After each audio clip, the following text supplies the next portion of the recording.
الحمد للہ والصلاة والسلام علی رسول اللہ اما بعد۔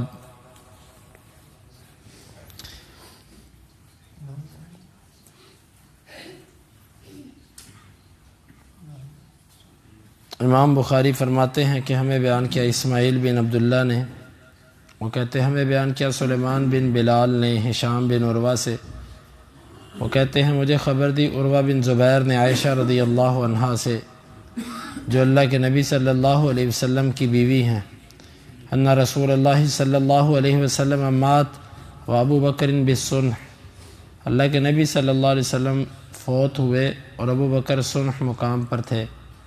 قال اسماعیل کہتے ہیں تعنی بالعالیہ، وہ ان کی مراد عوالی تھی مدینے کی۔ فقام عمر کھڑے ہوئے، یقول وہ کہنے لگے واللہ ما مات رسول اللہ صلی اللہ علیہ وسلم، اللہ کی قسم رسول اللہ صلی اللہ علیہ وسلم نہیں فوت ہوئے۔ قالت عائشہ کہتی ہیں وقال عمر، اور عمر کہنے لگے واللہ کا ما کان یقع فی نفسی الا ذاک، اللہ کی قسم میں میرے دل میں یہی بات تھی کہ آپ فوت نہیں ہوئے۔ ولا یبعثنہ اللہ، اور آپ کو ضرور بھی ضرور اللہ اٹھائے گا۔ فلا یقطعن ایدی رجال وارجلہم، آپ ایسا کہنے والوں کے ہاتھ پاؤں توڑ دیں گے۔ فجاء ابو بکر، پس ابو بکر آئے، فکشف عن رسول اللہ صلی اللہ علیہ وسلم، اللہ کے رسول صلی اللہ علیہ وسلم کے چہرے سے پردہ ہٹایا۔ فقبلہ، پس آپ کو بوسہ دیا۔ فقال، اور کہا بِأَبِي أَنْتَ وَأُمِّي، میرے ماں باپ آپ پر قربان ہوں۔ طِبْتَ حَيًّا وَمَيِّتًا، آپ زندگی اور موت دونوں ہی پاکیزہ حالت میں رہے۔ واللہ الذی نفسی بیدی، اس ذات کی قسم کہ میری جان جس کے ہاتھ میں ہے، لا یذیقک اللہ موتتین ابدا، اللہ آپ کو کبھی بھی دو موتیں نہیں دے گا۔ ثم خرج، پھر ابو بکر نکلے۔ فقال ایھا الحالف، او قسمیں اٹھانے والے، علی رسلک، بیٹھ جاؤ، رک جاؤ۔ فلما تکلم ابو بکر جلس عمر، جب ابو بکر نے گفتگو شروع کی عمر بیٹھ گئے۔ فحمد اللہ ابو بکر واثنى علیہ، ابو بکر نے اللہ تعالیٰ کی تعریف کی اور اس کی ثنا بیان کی۔ وقال، اور یہ کہا الا من کان یعبد محمدا فإن محمدا قد مات، خبردار جو محمد صلی اللہ علیہ وسلم کی عبادت کرتا تھا نا، تو محمد صلی اللہ علیہ وسلم تو فوت ہو گئے۔ ومن کان یعبد اللہ فإن اللہ حی لا یموت، اور جو کوئی اللہ کی عبادت کرتا ہے پس اللہ زندہ ہے، وہ نہیں مرے گا۔ وقال، اور یہ بھی کہا انک میت وانہم میتون، اللہ نے قرآن میں فرمایا میرے نبی آپ فوت ہونے والے ہیں اور یہ بھی فوت ہونے والے ہیں۔ وقال، اور ابو بکر نے یہ بھی کہا وما محمد الا رسول، محمد صلی اللہ علیہ وسلم تو ایک رسول ہیں، قد خلت من قبلہ الرسل، ان سے پہلے بھی رسول گزر چکے۔ افإن مات او قتل انقلبتم علی اعقابکم، اگر وہ طبعی موت فوت ہو جائیں یا وہ قتل کر دیے جائیں، کیا تم اپنے دین سے، اپنی ایڑیوں سے پھر جاؤ گے؟ ومن ينقلب علی عاقبیہ، اور جو کوئی اپنی ایڑیوں پر پھرے گا، فلن یضر اللہ شیئا، بس وہ اللہ کو کچھ نقصان نہیں دے گا۔ وسیجزی اللہ الشاکرین، اور ان قریب اللہ شکر کرنے والوں کو بدلہ دے گا۔ قال فنشج الناس یبکون، پس لوگوں کی روتے ہوئے ہچکی بن گئی۔ قال واجتمعت الانصار الى سعد بن عبادہ فی سقیفۃ بنی ساعدہ، وہ کہتے ہیں کہ انصار سعد بن عبادہ کی طرف جمع ہو گئے سقیفہ بنی ساعدہ میں۔ فقالوا منا امیر ومنکم امیر، انصار کہنے لگے ایک امیر ہمارا ہوگا اور ایک تمہارا۔ فذهب الیہم ابو بکر الصدیق وعمر بن الخطاب وابو عبیدہ بن الجراح، ان کی طرف ابو بکر، عمر اور ابو عبیدہ بن جراح رضی اللہ عنہم گئے۔ فذهب عمر یتکلم، عمر رضی اللہ عنہ گفتگو کرنے لگے، شروع ہوئے۔ فاسکتہ ابو بکر نے انہیں خاموش کروا دیا۔ وکان عمر یقول، اور عمر کہا کرتے تھے واللہ ما اردت بذلک الا انی قد حیأت کلاما قد اعجبنی، وہ کہتے تھے کہ اللہ کی قسم مجھے تو اور کوئی شوق نہیں تھا، لیکن بس اتنا تھا کہ میں نے اپنے ذہن میں پہلے سے ایک گفتگو اور ایک تمہید سوچ رکھی تھی، اور وہ مجھے بڑی اچھی لگتی تھی کہ میں جب یہ بیان کروں گا تو لوگوں کو میری بات سمجھ آ جائے گی۔ خشیت اللہ یبلغہ ابو بکر، اور مجھے ڈر تھا کہ اگر ابو بکر گفتگو کریں گے شاید وہ اس انداز سے نہ کر سکے جیسی میرے دل میں ہے۔ ثم تکلم ابو بکر، پھر ابو بکر نے گفتگو کی، مجھے چپ کروا دیا۔ فتکلم ابلغ الناس، اس نے لوگوں میں سب سے بلیغ ترین گفتگو کی۔ فقال فی کلامہ، اور ابو بکر نے اپنی کلام میں کہا نحن الامراء وانتم الوزراء، ہم مہاجرین یعنی قریش امیر ہوں گے اور تم ہمارے وزیر ہو۔ فقال حباب بن المنذر، حباب بن منذر رضی اللہ عنہ کہنے لگے لا، نہیں، واللہ لا نفعل، اللہ کی قسم ایسا نہیں ہوگا، منا امیر و منکم امیر، ایک امیر ہم میں سے ہوگا اور ایک تم میں سے۔ فقال ابو بکر، ابو بکر کہنے لگے لا، نہیں، ولکن الامراء، لیکن امراء، لیکن ہم امراء ہیں، وانتم الوزراء، تم وزیر ہو۔ ہم اوسط العرب دارا واعربهم احسابا، یہ جو قریش ہیں اپنے منزلت گھر اس اعتبار سے عربوں میں سب سے بہتر ہے، اور نسب کے اعتبار سے بھی یہ سب سے بہتر لوگ ہیں قریش۔ فبایعوا عمر بن الخطاب او ابا عبیدۃ بن الجراح، ابا عبیدۃ بن الجراح، انہوں نے کہا کہ عمر بن خطاب یا ابو عبیدہ بن جراح، ان میں سے کسی ایک کی بیعت کر لو۔ ابو بکر کہنے لگے، فقال عمر، پس عمر کہنے لگے بل نبایعک انت فانت سیدنا وخیرنا واحبنا الی رسول اللہ صلی اللہ علیہ وسلم، ہم آپ کی بیعت کریں گے، آپ ہمارے سردار ہو، ہم میں سے بہترین ہو، ہم میں سے اللہ کے رسول صلی اللہ علیہ وسلم کو زیادہ محبوب ہو۔ فاخذ عمر بیدہ، عمر نے ابو بکر کے ہاتھ کو پکڑ لیا۔ فبایعہ وبایعہ الناس، لوگوں نے، عمر نے ان کی بیعت کی تو لوگوں نے بھی ان کی بیعت کی۔ فقال قائل، کہنے والے نے کہا قتلتم سعد بن عبادہ، تم نے سعد بن عبادہ کو مار دیا۔ فقال عمر قتلہ اللہ، اللہ اسے مارے۔ یہ حدیث بڑی اہم ہے اس مناسبت سے کہ دین کے دشمن، اللہ اور اس کے رسول کے دشمن اس حدیث کو بڑے الٹے معنی میں بیان کرتے ہیں۔ ایک تو اس حدیث کا مطلب، اور دوسرا اس کے بعد اس حدیث پر جو اعتراضات کچھ لوگ کرتے ہیں اس کے جوابات ہم بعد میں دیں گے۔ پہلے حدیث کا معنی اور مطلب۔ اللہ کے نبی صلی اللہ علیہ وسلم جب فوت ہو گئے تو ابو بکر رضی اللہ عنہ آئے، اللہ نے ان کو جو بصیرت دی، ان کے حواس اللہ نے قائم رکھے، وہ سمجھ گئے کہ اللہ کے رسول صلی اللہ علیہ وسلم دنیا سے جا چکے ہیں، اور وہ یہ سمجھتے تھے کہ یہاں پر وہ شخصیت کی محبت کا اس قدر غالب آ جانا کہ انسان غلو کی حد تک پہنچ جائے، اس کا یہاں پر کانٹا نکالنا ضروری ہے۔ حالانکہ اللہ کے بعد شرعی طور پر محبت جس کی فرض ہے وہ محمد صلی اللہ علیہ وسلم ہے۔ انہوں نے یہاں پر بھی کہا کہ تم میں سے جو محمد صلی اللہ علیہ وسلم کی عبادت کرتا ہے نا وہ تو فوت ہو گئے، ہاں جو اللہ کی عبادت کرتا ہے وہ زندہ ہے۔ یہ بھی عقیدہ توحید کا درس تھا ابو بکر رضی اللہ عنہ کا، پہلا درس توحید پر۔ معلوم یہ ہوا کہ اللہ کے نبی کی وفات کا عقیدہ تمام صحابہ کا اجماعی عقیدہ ہے، اور یہ جو عقیدہ ہے نا کہ آپ تھوڑی دیر کے لیے فوت ہوئے، یہ عمر رضی اللہ عنہ نے اختیار کیا تھا۔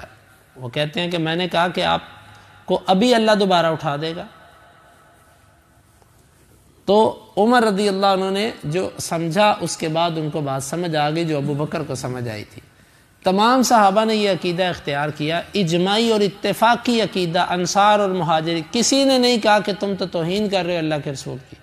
ابو بکر قرآن کی آیتیں پڑھی ابو بکر رضی اللہ عنہ نے کہ اللہ کے نبی فوت ہو گئے، قد مات، یہ عقیدہ واضح ہوا۔ جو لوگ آج اللہ کے نبی صلی اللہ علیہ وسلم کی وفات کو مختلف انداز سے بیان کرتے ہیں، جی آپ فوت نہیں ہوئے، آپ کا وصال ہوا ہے، آپ پردہ فرما گئے ہیں۔ یہ وہ لوگ ہیں جو قرآن سے تعلق صرف اور صرف زبانی کلامی رکھتے ہیں، قرآن سمجھنے سمجھانے کا سلسلہ ان کا نہیں ہے۔ اگر یہ قرآن سمجھنے والے ہوں، احادیث کو پڑھنے والے ہوں، تو ان کی نظروں میں یہ حدیثیں گزریں کہ یہ اختلاف فوت ہوئے ہیں کہ نہیں ہوئے، آپ کی وفات کے فوراً بعد ہوا تھا۔ پھر صحابہ کا اتفاق کس عقیدے پر ہوا؟ جو ابو بکر نے بیان کیا تھا کہ لوگوں تم میں سے جو محمد صلی اللہ علیہ وسلم کی عبادت کرتا ہے وہ فوت ہو گئے، یعنی وہ پھر عبادت چھوڑ دے۔ یعنی جو کام تم اللہ کے نبی کے لیے کرتے تھے نا، اللہ کو خوش کرنے کے لیے نہیں کرتے تھے، صرف محمد صلی اللہ علیہ وسلم کے لیے کرتے تھے، وہ تو اب فوت ہو گئے۔ یہاں سے معلوم ہوا کہ اصل محبت اور عقیدت اللہ کے نبی کے بغیر دین پورا نہیں ہے، لیکن عمل جو بھی کرنا وہ اللہ کے لیے کرنا۔ یہی ابو بکر کی مراد تھی کہ اگر تم محمد صلی اللہ علیہ وسلم کے لیے عمل کرتے وہ تو ختم ہو گیا، آج فوت ہو گئے، ہاں اگر اللہ کے لیے کرتے تو اللہ باقی ہے۔ یہ توحید ہے جو سمجھ آ جائے تو انسان کے سب معاملہ۔ اور آج لوگ دیکھو اللہ کے نبی صلی اللہ علیہ وسلم کو اللہ کے ساتھ برابر پہ رکھتے ہیں، جی کیا حال ہے، کرم اللہ نبی دا۔ اس میں ان کی مراد کیا ہے؟ ان کے دلوں میں وہی ٹیڑھ ہوتا ہے کہ اللہ کے نبی صلی اللہ علیہ وسلم اختیارات رکھتے ہیں، اللہ کے نبی صلی اللہ علیہ وسلم، اور کوئی عمل بھی کرے تو یہ حضور کو خوش کرنے کے لیے، حضور کے لیے، حضور کے صدقے۔ بات ہے کہ اللہ کی قسم جس کا اللہ کے نبی صلی اللہ علیہ وسلم پر ایمان نہیں، جو آپ سے محبت نہیں کرتا، وہ بندہ تو مسلمان نہیں ہے، وہ جتنی مرضی نمازیں پڑھے۔ لیکن مسئلہ ہے کہ یہ غلو کا عقیدہ، عمل جو بھی ہے وہ اللہ کے لیے ہے۔ عمل میں اگر اللہ کے نبی صلی اللہ علیہ وسلم کی بھی آپ نے ان کو راضی کرنے کے لیے کیا اللہ کے ساتھ، جی اللہ کو بھی راضی کرنا، اس کے رسول کو بھی راضی کرنا ہے، تو دیکھ لیجئے یہ صحابہ کا عقیدہ نہیں تھا۔ عقیدہ توحید صرف ایک اللہ۔ کبھی بھی اللہ کے نبی صلی اللہ علیہ وسلم نے یہ نہیں کہا تھا صحابہ کو کہ لوگوں مجھے خوش کرنے کے لیے بھی عمل کیا کرو، یہ کہا اللہ کے لیے، اللہ کے لیے۔ یہ اس نبی کی تعلیم ہے۔ آج لوگ اس نبی کی تعلیم سے پھر گئے اور غلو کے عقیدے کی طرف نکل گئے۔ یہ پہلا یہاں سے اس حدیث سے جو صاحب۔ دوسری بات یہ ہے کہ ابو بکر کا مقام سب لوگوں کے دلوں میں تھا۔ عمر بیان کر رہے ہیں، ابو بکر آئے، عمر نے اپنی گفتگو نہ چھوڑی، کیونکہ عمر کہتے ہیں مجھے کچھ احساس نہیں تھا اس وقت۔ جب ابو بکر نے گفتگو شروع کی تو سب لوگ عمر کو چھوڑ کے ابو بکر رضی اللہ عنہ کی طرف آ گئے، یعنی کہ ابو بکر کا مقام لوگوں کی نظروں میں عمر سے زیادہ تھا۔ تیسری بات، ابو بکر نے گفتگو جب شروع کی تو اللہ کی حمد اور تعریف کی۔ یہی طریقہ ہے جب کوئی گفتگو کی جائے اللہ کی تعریف اور حمد کی جائے۔ اس کے بعد لوگوں کا رونا، کسی کے فوت ہونے پر رونا جائز ہے، بشرطے کہ وہ چیخو پکار اور اس حد تک نہ جائے تکلف کے، اگر بے اختیار آواز کا بلند ہو جانا، بے اختیار رونا نکل جانا، ہچکی بند جانا، یہ انسان ہے، اس پہ مواخذہ نہیں ہے۔ مواخذہ اس پر ہے کہ تکلفاً چیخنا، چلانا، ہائے یہ وہ الٹی پلٹی باتیں کرنا، اس پر مواخذہ ہے۔ اب مسئلہ جو تھا جس وقت اللہ کے نبی صلی اللہ علیہ وسلم فوت ہو گئے، اب یہاں پر کچھ لوگ کہتے ہیں جی اللہ کے نبی صلی اللہ علیہ وسلم کا جنازہ پڑا رہا، آپ کا جسم مبارک پڑا رہا، اور وہ لوگ ادھر جا کے اپنے امارت کے جھگڑوں میں لڑتے رہے۔ بھئی بات یہ ہے، کسی بھی چیز کو سمجھنے کے لیے اس معاشرے کو جب تک آپ نہیں سمجھتے آپ اس چیز کو نہیں سمجھ پائیں گے۔ سب سے پہلے یہ سمجھیے کہ عرب کلچر کیا تھا۔ عرب لوگوں کا طریقہ یہ تھا کہ وہ اپنا سردار، اپنا امیر، اپنا خلیفہ مقرر کرتے تھے، اس کے بغیر وہ ایک لمحہ بھی نہیں رہتے تھے۔ یہ عرب کلچر تھا۔ جب اللہ کے نبی صلی اللہ علیہ وسلم فوت ہو گئے، ابو بکر نے اعلان کر دیا کہ آپ فوت ہو چکے ہیں، تو سب سے پہلے لوگوں کو یہ ہوا کہ بھئی اب کوئی ایک بندہ ایسا ہونا چاہیے کہ باقی کے معاملات اس کی نگرانی میں طے ہوں، کیونکہ جب امیر کوئی نہیں، کوئی کچھ کہے گا، کوئی کچھ کہے گا، بہت سارے معاملات باقی ہیں، ان کو کون سلجھائے گا؟ مثلا آپ کی تکفین، آپ کی تدفین اور یہ تجہیز اور یہ سب معاملات کون کرے گا؟ کس کی بات پر چلا جائے گا؟ یہ بات بڑی اہم ہے، اگر کوئی عقل مند انسان اس کو سمجھے۔ تو انہوں نے یہ کیا کہ بھئی اس کے لیے امیر مقرر کر لیں، اور عین اس موقع پر ابو بکر اور عمر اور مہاجرین کو پتہ چلا کہ انصار کے کچھ لوگ سعد بن عبادہ کے پاس جمع ہو چکے ہیں، یہ خزرج قبیلے کے، کیونکہ مدینے میں دو بڑے قبیلے تھے، اوس اور خزرج۔ اوس کے جو سردار تھے وہ سعد بن معاذ تھے، وہ بھی سعد تھے۔ خزرج کے جو سردار تھے وہ سعد بن عبادہ تھے۔ سعد بن معاذ جو تھے یہ غزوہ خندق کے اندر اس کے بعد شہید ہو گئے تھے، ان کو رگِ اکھل میں تیر لگا تھا اور انہوں نے اللہ تعالیٰ نے ان کو شہادت کے مرتبے پر فائز کر دیا، یہ شہید ہوئے تھے۔ اور رہے سعد بن عبادہ، یہ خزرج کے سردار تھے۔ اب ان کے پاس لوگ سارے جمع ہو گئے۔ مسئلہ یہ تھا کہ جاہلیت کے اندر ایک رسم چلی آ رہی تھی، ہر قبیلے کا سردار اس قبیلے کا شخص ہوتا تھا، باہر کا آدمی قبیلے کا سردار اس قبیلے کے لیے آر سمجھی جاتی تھی۔ لوگ انصار کے پاس جمع ہو گئے کہ بھئی پہلے تو اللہ کے رسول تھے صلی اللہ علیہ وسلم، تو امارت کا مسئلہ ہی نہیں تھا، ہم ان کی اطاعت میں رہے۔ اب اللہ کے رسول نہیں رہے، اب انصار کا اپنا امیر ہونا چاہیے، انصار قبیلے کا، مہاجرین کا اپنا امیر ہونا چاہیے، تم اپنی امارت چلاؤ، ہم اپنی چلائیں گے۔ اب جب ابو بکر رضی اللہ عنہ کو یہ پتہ چلا کہ بھئی معاملہ بڑھ رہا ہے، اس موقع پر عین موقع، دیکھیں کسی بھی معاملے کو اگر ابتدا میں پکڑ لیا جائے، فوری طور پہ پکڑ لیا جائے تو وہ معاملہ سلجھ جاتا ہے، لیکن اگر آپ اس کو چھوڑ دیں اور وہ معاملہ بگڑتا رہے تو وہ اتنا بگڑ جاتا ہے کہ اس کو سلجھانا مشکل ہو جاتا ہے۔ اس وقت امت کے بہترین لوگ ابو بکر ہیں، عمر ہیں، ابو عبیدہ بن جراح بڑے عظیم صحابی تھے۔ یقیناً یہ جو تین بندے ہیں نا، ابو عبیدہ کی زندگی نہیں رہی، لیکن عمر رضی اللہ عنہ کے بعد اگر معاملے ہوتے تو ابو عبیدہ کی طرف لوٹتا معاملہ، لیکن اللہ کے ہاں جو منظور تھا وہی ہوا۔ ابو عبیدہ رضی اللہ عنہ یہ تینوں گئے، انہوں نے جا کر انصار کو بٹھایا، خطبہ دیا، بیان کیا، اور تمہیدی گفتگو یہ کی کہ انصار کے فضائل بیان کیے کہ بھئی دیکھو تم نے قربانیاں دی دین کی خاطر، تم نے ہمیں جگہ دی، تم نے ہماری خاطر دشمنیاں مول لیں، تم نے سب کچھ ہمارے لیے کیا، لیکن یہ اللہ کے لیے تھا۔ انصار کے فضائل بیان کیے جو اللہ کے نبی صلی اللہ علیہ وسلم نے بیان کیے تھے، سب کچھ بیان کرنے کے بعد کہا بھئی سب کچھ ہے، لیکن تمہیں یاد ہے وہ حدیث اللہ کے نبی صلی اللہ علیہ وسلم نے فرمایا تھا کہ الائمۃ من قریش، امام قریش میں سے ہوگا، خلافت قریش میں ہوگی۔ یہ حدیث جب سب نے سنی تو خاموش۔ اس سے پہلے ہر کوئی یہ کہہ رہا تھا نہیں جی نہیں، ہم نہیں مانتے، امیر ہمارا اپنا تمہارا اپنا، بس۔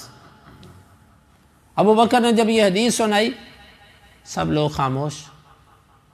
یہ بات مختصر، یہ کوئی تھوڑا وقت نہیں تھا اس گفتگو میں، اس پہ دن لگ گیا۔ لوگ تو اس کو منفی انداز میں لیتے ہیں نا کہ ان کو اپنی خلافت کی پڑی ہوئی تھی اور نبی کا جسد اطہر جو تھا وہ چارپائی پر پڑا ہوا تھا، حالانکہ بات کچھ اور ہے۔ ایک فتنہ جس کو دبانا ضروری تھا، یہ لوگ اس کے لیے گئے تھے کہ بھئی دیکھو نبی کے طریقے پر رہو، اللہ کے نبی نے فرمایا کہ امراء ہم میں سے ہوں گے، وزراء تم ہوں گے، وزیر تم، امیر ہم، یہ نہیں ہو سکتا، بات اللہ کے رسول کی ہوگی۔ بس اللہ تعالیٰ نے، ابو بکر خطبہ دے رہے تھے لوگوں کو اور کہہ رہے تھے کہ تم میں یہ دو بہترین شخص ہیں، یا عمر ہیں یا ابو عبیدہ ہیں، ان میں سے کسی ایک کو چن لو، کسی ایک کی بیعت کر لو۔ اب آپ سمجھیے کہ ابو عبیدہ کا کیا مقام تھا، ان میں سے کسی کے ہاتھ پہ بیعت کر لو۔ عمر نے کہا کہ کیوں، ہم پر کیوں، تم ہم میں سے اللہ کے رسول کے زیادہ محبوب ہو، تم ہم میں زیادہ بہتر ہو، تم ہمارے محترم اور سید ہو، سردار ہو، ہم تمہاری بیعت کریں گے۔ بس اللہ کی طرف سے ہوا۔ ابو بکر نے کہا، عمر نے کہا ابو بکر ہاتھ کھولو، ہاتھ پکڑ کے ایسے سب سے پہلے عمر نے بیعت کی۔ اس کے بعد بس اللہ نے لوگوں کے دلوں میں ڈالا، وہی انصار جو اختلاف کر رہے تھے وہ سب کے سب بیعت کے لیے تیار ہو گئے۔ یہ سب نے جب بیعت کر لی، اس لیے اس موقع پر سعد بن عبادہ رضی اللہ عنہ کے بارے میں جو بات کہی گئی، وہ کہنے لگے کہ قتل تم سعد بن عبادہ، اوے تم نے سعد بن عبادہ کو مار دیا۔ مطلب کہ سعد بن عبادہ امیر بننا چاہتے تھے۔ اور جب تم نے جس طرح ہم کہتے ہیں نا اپنی زبان کے اندر کوئی بندہ کسی کام کے اندر کامیاب نہ ہو سکے تو ہم اس کو کہتے ہیں وہ تو بس مارا گیا، وہ تو بس رہ گیا۔ یہی محاورہ ان کی زبان میں۔ تم نے سعد بن عبادہ کو قتل کر دیا۔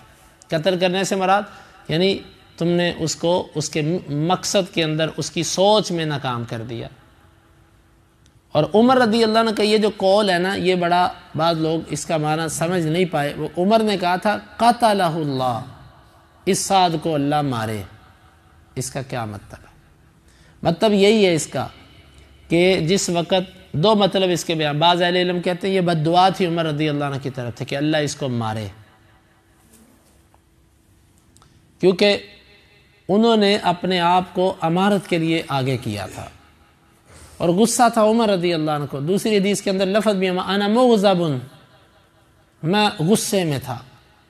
اس وقت انہوں نے کہا کہ جو ابو بکر کی جگہ پر امیر بننا چاہتا ہے اور امیر نہ بننے پر اپنی موت سمجھتا ہے، اللہ پھر اس کو مارے۔ آپ پس منظر کو سمجھیں گے تو یہ جملہ غلط نہیں ہے۔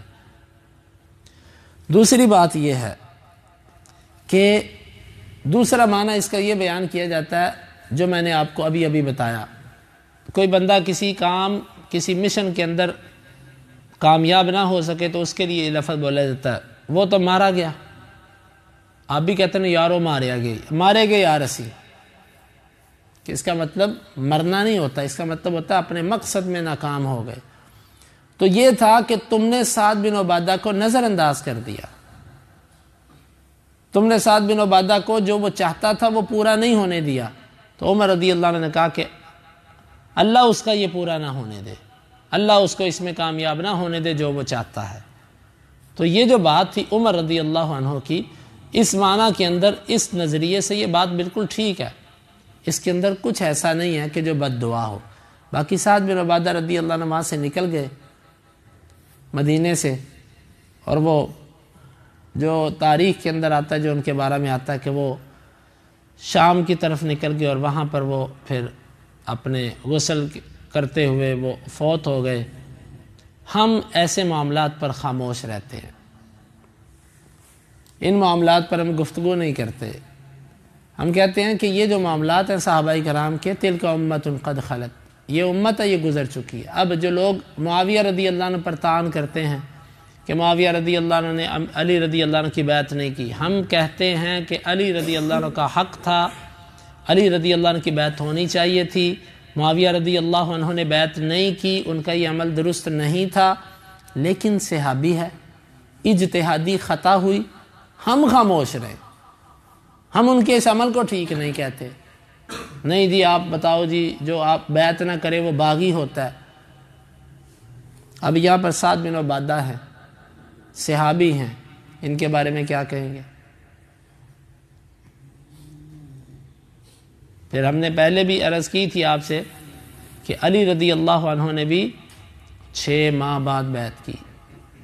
2 قول ہے، ایک قول یہ فوری کر دی تھی، ایک قول یہ کہ 6 ماہ بعد والا قول زیادہ مشہور ہے۔ اب 6 ماہ تک جو بیعت کے بغیر رہے اس پر بھی کبھی تبصرہ کرو پھر اگر تمہیں بڑی جرأت ہے صحابہ پر بولنے کی، لیکن یہ ایسی یہ پھسلنے کی جگہ ہے کہ جو یہاں سے پھسلا وہ جلدی اٹھ نہیں سکے گا، زبان بند رکھی جائے۔ اور فاطمہ رضی اللہ عنہ کے بارے میں بھی واضح ہے۔